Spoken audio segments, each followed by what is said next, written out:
L'info du Grand Lille en continu. Adrien Lanois.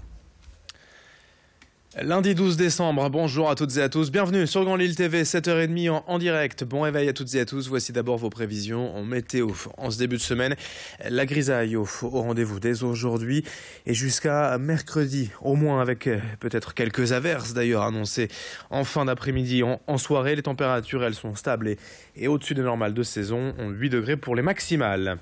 L'infotrafic également ce lundi matin en direct en temps réel. Du monde bien sûr déjà sur la 25, la RN 41, l'entrée du périphérique sud, sur l'A1 également jusqu'à Léquin, sur la 22 de la frontière belge à Ouascal et Marc-en-Barœul. Tout cela en direction de Lille. Soyez prudents et patients au volant. Restez fidèles à Grand Lille TV puisque l'infotrafic revient, vous le savez, après ce journal dans 8 minutes.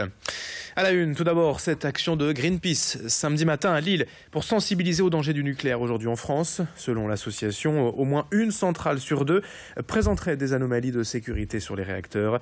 Celle de Gravelines, à 80 km de Lille, l'une des plus puissantes d'Europe, en ferait partie. Selon Greenpeace, l'association a donc imaginé cette roue de l'infortune, matérialisant les risques liés au nucléaire et aux accidents potentiels. L'association veut avant tout sensibiliser la population et convaincre qu'il faut sortir du tout nucléaire et encourager les productions d'énergie durable et propre. Explication au micro d'Alexis Tessier. On leur explique, on leur fait prendre conscience déjà de la proximité de ces centrales, des risques auxquels elles nous exposent. On leur explique également ce scandale qui est très peu médiatisé et donc le but c'est de lui faire prendre sa véritable place dans le débat public en commençant par informer les citoyens afin qu'eux soient aussi en mesure de réclamer des comptes et d'exiger leur sûreté. Alors la roue de l'infortune, donc comme son nom l'indique, explique un peu plusieurs scénarios qu'on n'espère pas du tout voir se produire, mais qui sont des risques auxquels on s'expose avec le nucléaire. Autre action symbolique ce samedi à Lille, l'enterrement de la profession des infirmiers et anesthésistes de la région. Une marche funèbre, vous le voyez, pour dénoncer les conditions de travail difficiles et les bas salaires aujourd'hui dans ce secteur. Une quarantaine de personnes ont ainsi défilé dans le centre-ville, occasionnant de nombreux bouchons autour de la gare et de la Grand Place. Le cortège portait, vous le voyez, un cercueil symbolisant la profession qui serait délaissée aujourd'hui. En fin de carrière, un infirmier anesthésiste gagne 600 € de moins que d'autres professions hospitalières à diplôme équivalent. Ils sont donc en attente d'un arbitrage du ministère de la Santé prévu la semaine prochaine. Explication au micro d'Alexis Tessier. Il y a des doutes sur le fait que les collègues infirmiers dans le futur aient envie de se former en tant qu'infirmier anesthésiste. Et du coup, on a aussi d'énormes doutes pour nos patients et la qualité des soins qui seront donnés dans les blocs opératoires et dans les SMUR.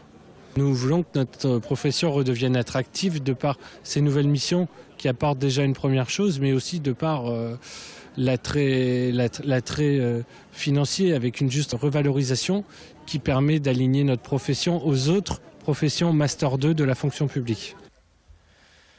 En bref, à Roubaix, ce week-end, une quinzaine d'individus ont agressé plusieurs clients du Code Bar, rue Édouard Vaillant. Le vigile du bar a été violemment frappé, ainsi que 5 clients. Tous ont été conduits à l'hôpital et une enquête a été ouverte. Le Code Bar devrait rouvrir dès ce soir. À Bailleul, dans la nuit de samedi à dimanche, un homme âgé d'une trentaine d'années qui marchait le long d'une route peu éclairée est mort percuté par une voiture à hauteur du hameau d'Outersten. Pas de traces d'alcool ou de drogue relevées sur le conducteur qui aurait été ébloui par un véhicule arrivant en face. Et puis la politique avec Arnaud Montebourg, candidat à la primaire de la gauche, à Roubaix demain soir. Un meeting suivi d'échanges avec le public et d'un banquet. Le candidat abordera notamment les thèmes de la réindustrialisation et de la réduction des inégalités. Demain à 19h30, salle Ernest Renan. Dans le reste de cette édition, on s'intéresse à l'initiative d'une habitante de Croix, Hélène Durier, et sa petite entreprise de service baptisée Une Tourterelle à la maison. Son idée, c'est d'accompagner et conseiller les particuliers dans leur démarche administrative et médico-sociale. C'est à la suite d'une hospitalisation qu'elle s'est rendue compte que les démarches de retour à la maison étaient souvent fastidieuses, notamment pour les personnes seules ou dépendantes. Elle propose donc de faire le relais entre les organismes, institutions et particuliers, prise de rendez-vous médicaux, organisation logistique, après une hospitalisation ou encore assistance administrative médico-sociale. Idil Gunay l'a rencontré.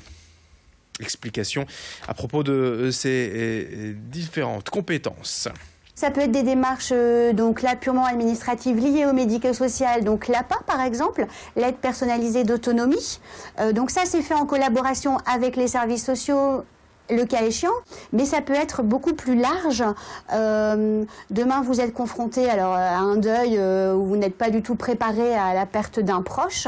Vous n'avez pas toute la tête, on va dire, pour pouvoir faire les changements d'adresse nécessaires, prévenir les caisses de retraite ou prévenir les impôts. Enfin, il y a quand même une multitude de démarches administratives à faire.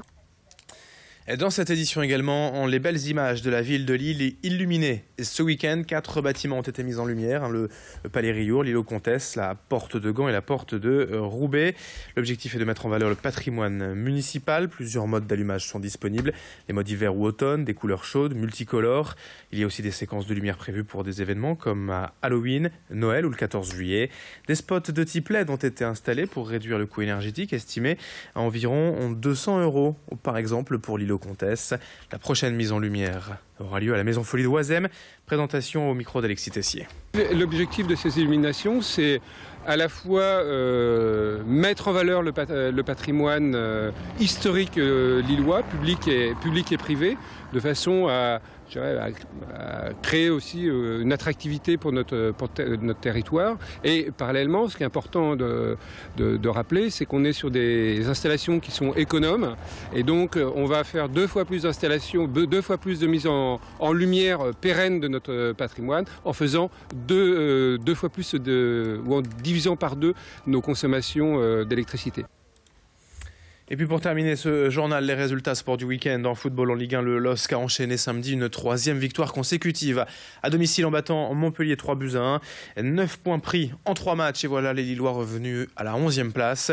En basket, en Ligue féminine, le SBVA s'est imposé à Lyon samedi 87-79, tandis qu'en Pro B, le LMBC a battu Évreux vendredi à domicile 72 à 58. Et puis en volleyball, notez en Ligue B la première défaite de Tourcoing cette saison après 7 victoires en 7 matchs à domicile. Samedi, les Tourquenois se sont inclinés face à Nancy 3-7-2. 7h37 en direct ce matin sur Grand Lille TV. L'info continue bien sûr dans un instant. Les prévisions météo et l'infotrafic en temps réel. Et retour de l'actualité, un nouveau journal tout à l'heure à 7h45. Merci de votre fidélité. Très belle journée à tous.